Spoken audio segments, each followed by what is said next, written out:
Hey guys, Q here with a story and ending explanation video for The Evil Within. Before I start, I wanted to let you know I kind of just do this as a hobby. I don't have any editing software or anything like that, so I won't be able to add clips or any clips or images over this video. If anyone wants to take this video, add clips and add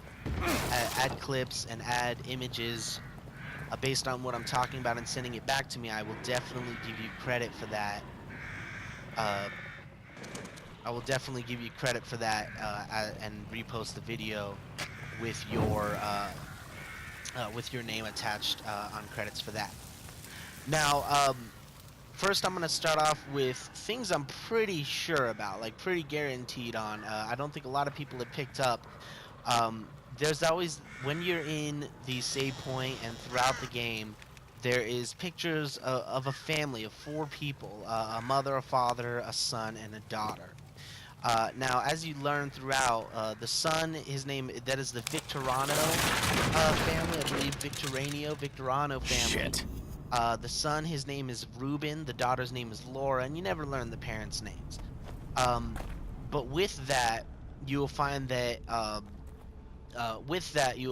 what happened is the daughter, Laura, Ruben and Laura were playing. Ruben and Laura were playing in a barn, and some farmers, had some issues with them, so they burned them. They burned them in the fire and essentially killed Laura.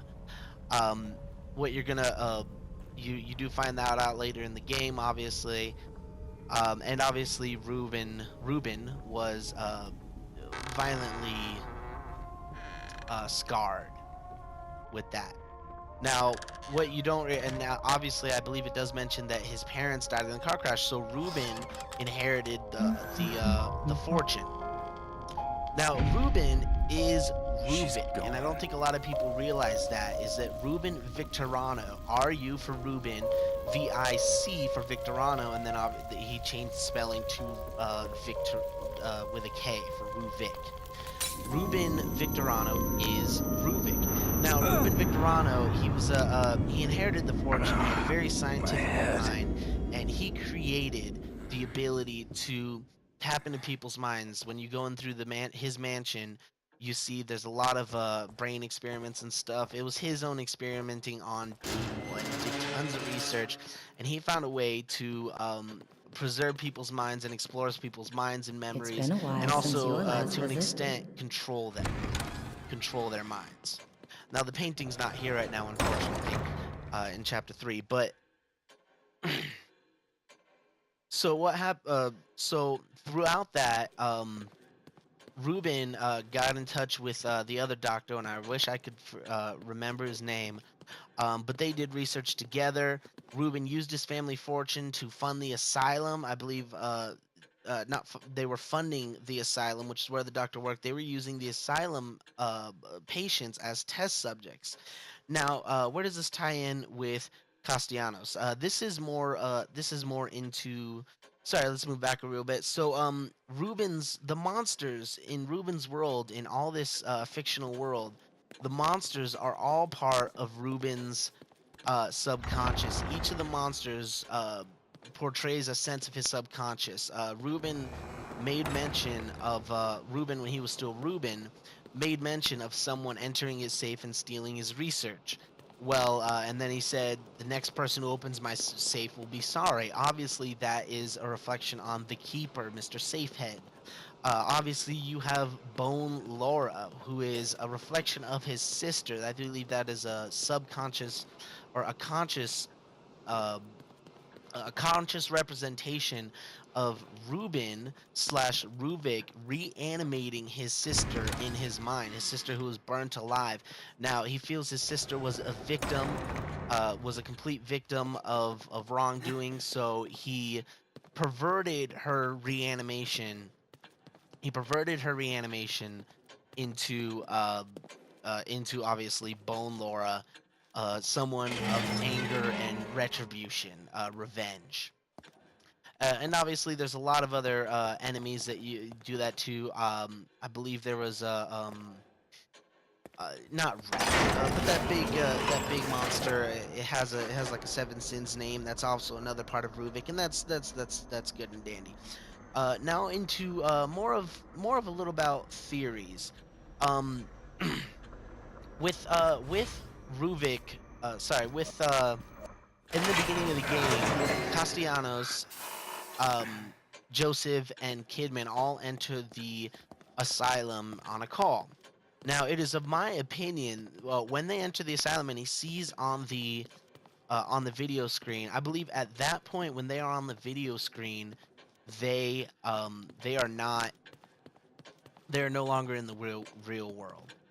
And throughout the game, you see that Kidman is in control of herself and in control of what's going on. She seems to know what's going on. I believe as they were entering the asylum, Kidman uh, knocked out Joseph and Castellanos. Later in the game, she says that I had to pick you. I'm sorry I had to do what I had to do.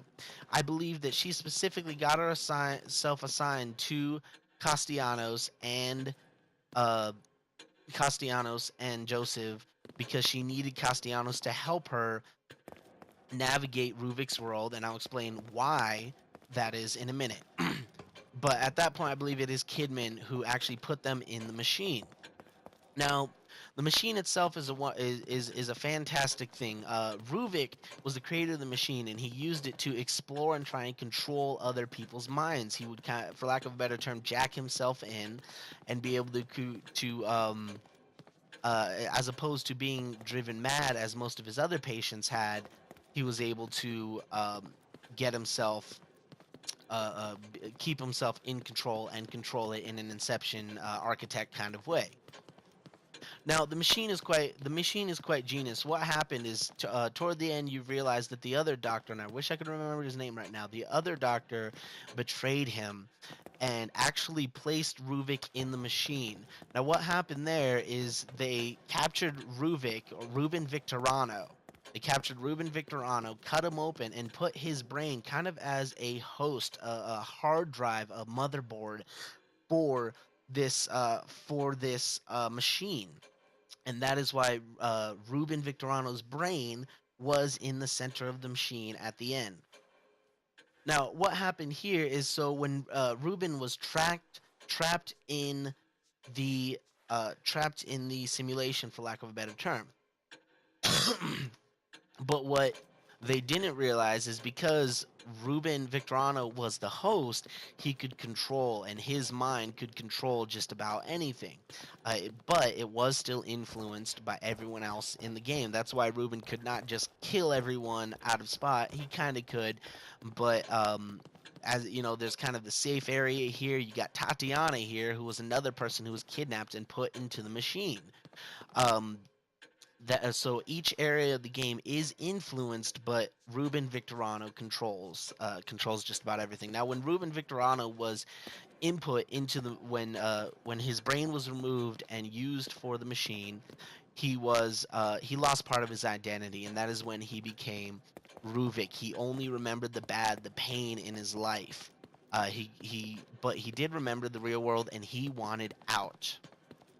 Now, so to go down one alley at a time, uh, Kidman needed Castellanos here. Kidman needed Castellanos because he was a solid mind. Ruvik could not control conscious minds. He could not control real people, which is why he had such a hard time killing some of the people. Obviously, now what Kidman needed Castellanos to have pain, to have imagination. That is why she had to kill his kid and break up his childhood. She needed him uh, to have no ties, to have an open world, so that he could navigate this world in a conscious mind and not be as affected. Such as Joseph. Joseph was much more effective and affected. Kidman was not affected, obviously, because she was in charge of the experiment. She jacked herself in. Now, as to the motives as to why whatever organization she wanted in the machine, as opposed to just destroying it, I wouldn't know. Maybe they wanted access to Ruben's mind. Maybe they valued his research and all that kind of stuff. But I digress. So Castellanos goes in and obviously navigates through Ruben Victorano's world, now Ruvik. Ruvik is the manifestation in the world. Ruben Victorano is actually the mind. Now, here's the interesting part. Everyone wonders what happened. What about Leslie? Why is Leslie so important?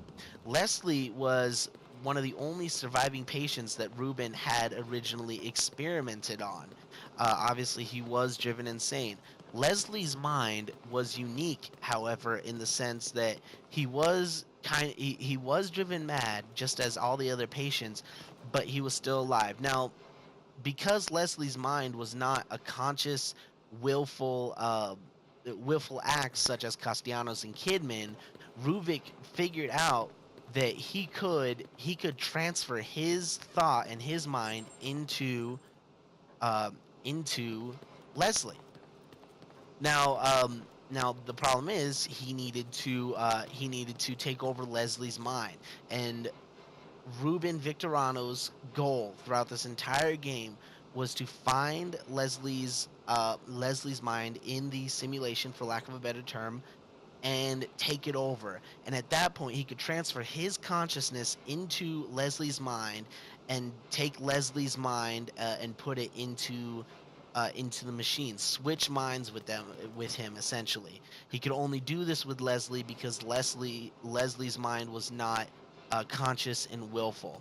I'm gonna keep talking about Leslie in just a minute, and Leslie had control over this. So this is just gonna be part one of the video. Stay tuned for part two.